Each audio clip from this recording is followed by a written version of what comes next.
has no day for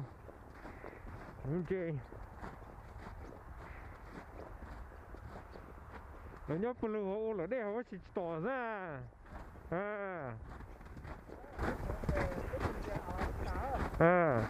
đúng rồi cái tuần nó chơi Alaska has no day for nữa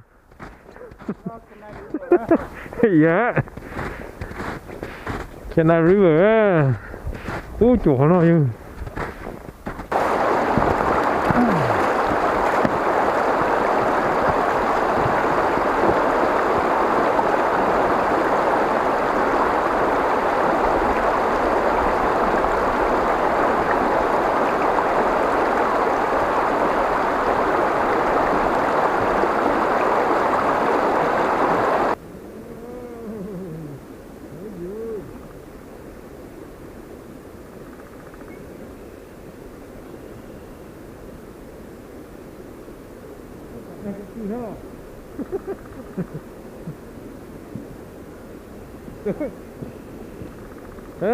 thế tuần gì nó chỉ nọ cả nhờ nọ cái tư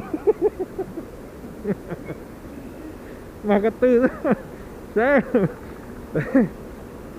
tuần gì nó chỉ số cả nhọ nọ số cái tư nọ ấy hai tiền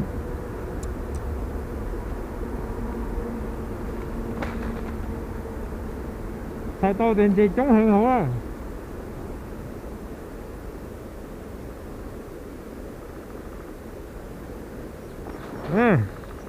gì đừng có mà ấy là máy tu ấy là mà chờ vua thôi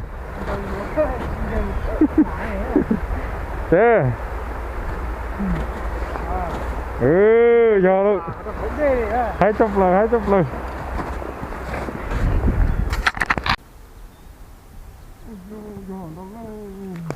nó ôi nhỏ đấy rồi trái về nó mặt sầu đi cho nó sữa ấy rainbow lo thế mỗi mình cả nó trâu to has nó rainbow hai tật tiền thế luôn chả luôn nó làm với ý kia chắp lời cái nó cố luôn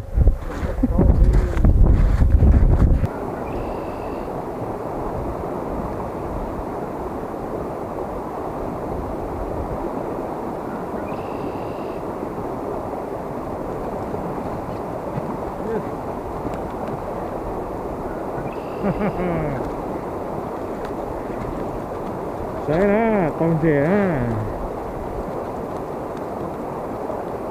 rainbow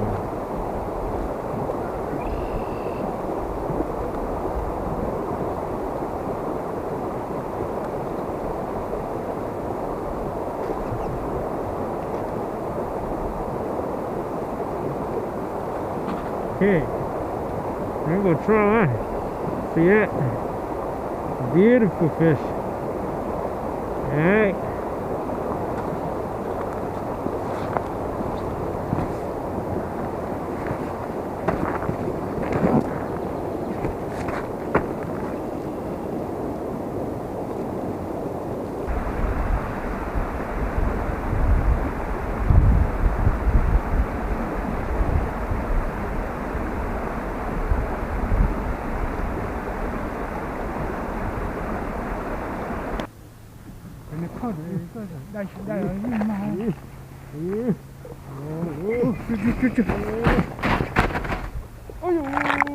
ôi đi đó ôi ô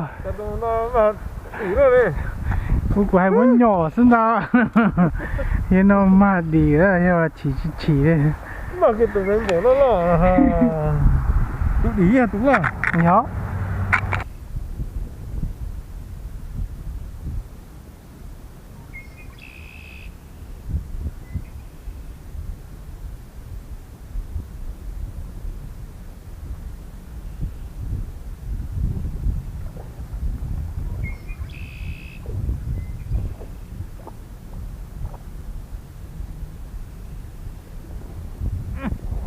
mò mò mò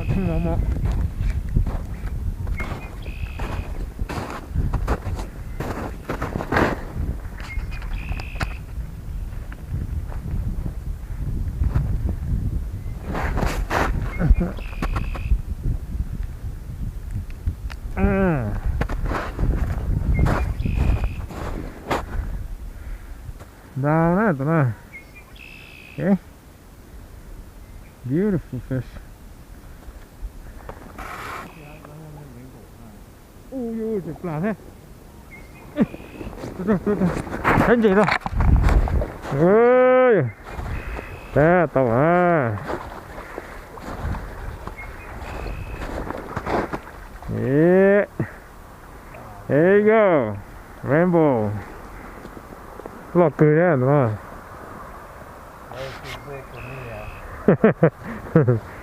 Nó lọt cười nó chấm ba à? Vậy nó có bị nó ha.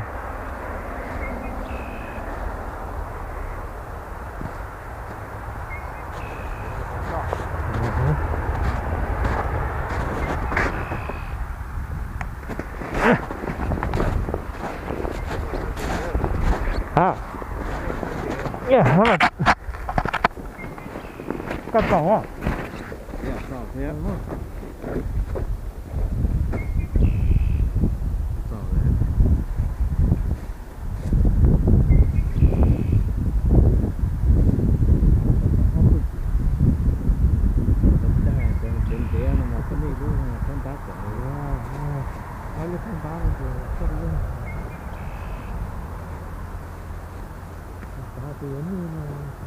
Con tám mẹ ở trên nước cực kìa.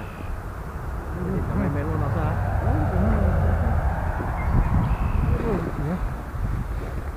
Con tám mình bằng dầu không?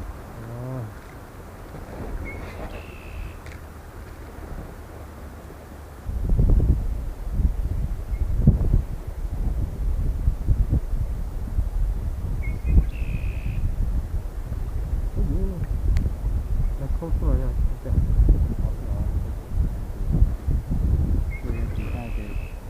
Còn phải đo ra nó ấy nhiều chân nhiều tôi chưa rồi. Cái này chắc chắn không chưa.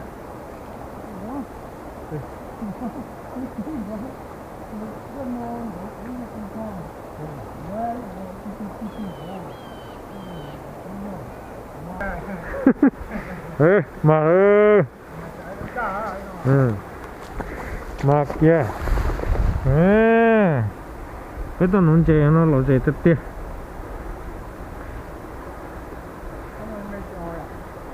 Mẹ nhớ bỏ ra cao không? Sao bây giờ nó phải nón chè to mới chịu á. Nó tao cắm bỏ ra. Trò tăng tả gì để sai nó sư lý nhiên là dòng tôi máu ơi nó đếp bỏ ra nó đếp bỏ ra bên tôi nướng chè này nhá còn đây nhất cho Alaska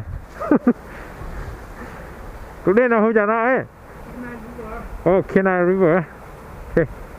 Alaska